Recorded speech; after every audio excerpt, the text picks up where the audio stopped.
Baiklah, assalamualaikum warahmatullahi wabarakatuh.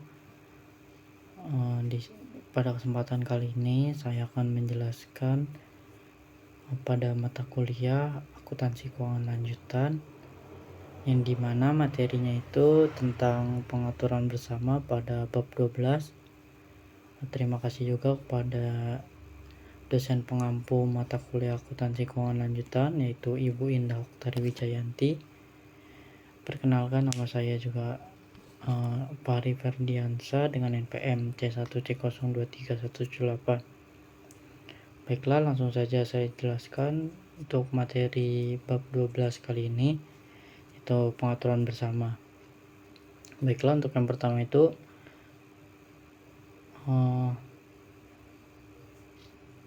dalam akuntansi keuangan lanjutan, salah satu topik yang paling penting itu dan juga yang sering muncul dalam kerjasama bisnis modern adalah pengaturan bersama atau joint arrangement.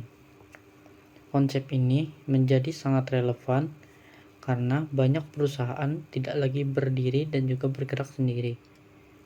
Untuk memperluas pasar, mengurangi risiko, atau mengakses sumber daya tertentu, perusahaan sering bekerja sama dengan pihak lain. Bentuk kerjasama inilah yang dapat diatur dalam standar akuntansi seperti pada Pesaka nomor 66 tentang pengaturan bersama.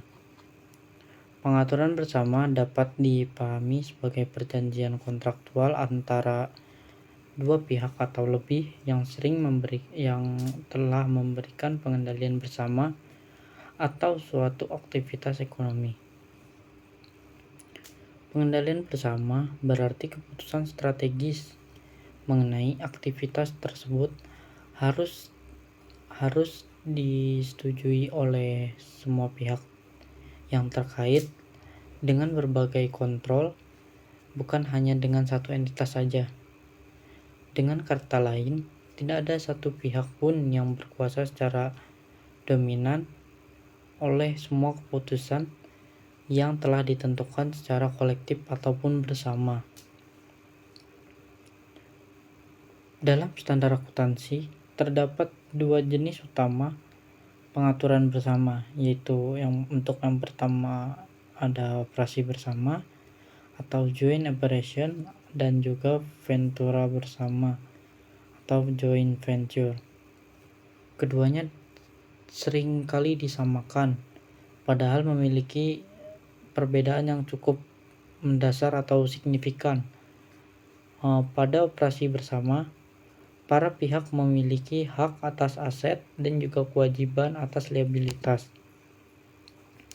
Dari pengaturan tersebut, artinya setiap pihak langsung dapat mencatat bagian mereka atas aset, atas liabilitas, atas pendapatan atau maupun beban. Misalnya, dua perusahaan yang saling bekerja sama dapat mengelola salah satu sumur minyak, maka masing-masing akan mencatat bagian fisik aset, yaitu terutama biaya operasional serta hasil produksi sesuai porsinya masing-masing. Berbeda dengan ventura bersama, para pihak tidak memiliki hak atas aset secara individual, melainkan memiliki hak atas laba bersih dari entitas yang telah dibentuk secara terpisah. Dalam ventura bersama, biasanya dibentuk sebuah entitas baru, seperti perusahaan patungan, dan para pihak mencatat investasinya menggunakan metode ekuitas. Dengan metode ini, investor dapat mengakui laba atau rugi dari entitas ventura bersama tanpa harus mencatat aset dan liabilitas secara langsung. Penentuan apakah suatu kerjasama tergolong operasi bersama atau ventura bersama tidak hanya didasarkan pada bentuk hukumnya, akan tetapi lebih pada substansi ekonominya. Standar juga menekankan betapa pentingnya melihat hak dan juga kewajiban yang sebenarnya melekat pada perjanjian, karena seringkali bentuk usaha patungan secara hukum terlihat seperti ventura bersama. Namun secara substansi, pihak-pihak terkait dapat memiliki hak langsung atas aset tertentu. Misalnya, dalam hal kasus seperti itu, kerjasama tersebut biasanya dapat dikategorikan sebagai operasi bersama. Dalam pengungkapan laporan keuangan tersebut, perusahaan wajib untuk memberikan informasi yang cukup bagi pengguna laporan keuangannya untuk memahami sifat, risiko, dan juga dampak keuangan dari pengaturan bersama tersebut. Pengungkapan dapat mencakup nama mitra kerja sama, presentasi kepemilikan, metode akuntansi yang digunakan, serta rincian komitmen dan kontingensi. Informasi ini dapat penting karena kerjasama bisnis sering melibatkan nilai yang besar dan risiko yang tinggi, sehingga investor dan juga kreditor perlu memahami struktur hubungan antar pihak. Secara keseluruhan, pengaturan bersama dapat memungkinkan perusahaan untuk menggabungkan sumber daya untuk berbagi risiko dan juga memperkuat atau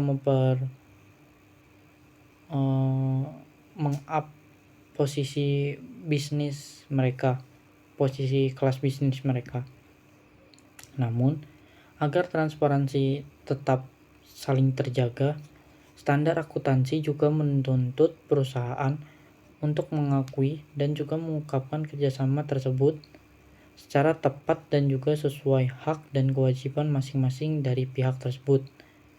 Dengan pemahaman yang baik dan tentang pengaturan bersama, pengguna laporan keuangan juga dapat menilai seberapa besar kontribusi dan juga risiko dari kerjasama bisnis terhadap kinerja perusahaan secara keseluruhan.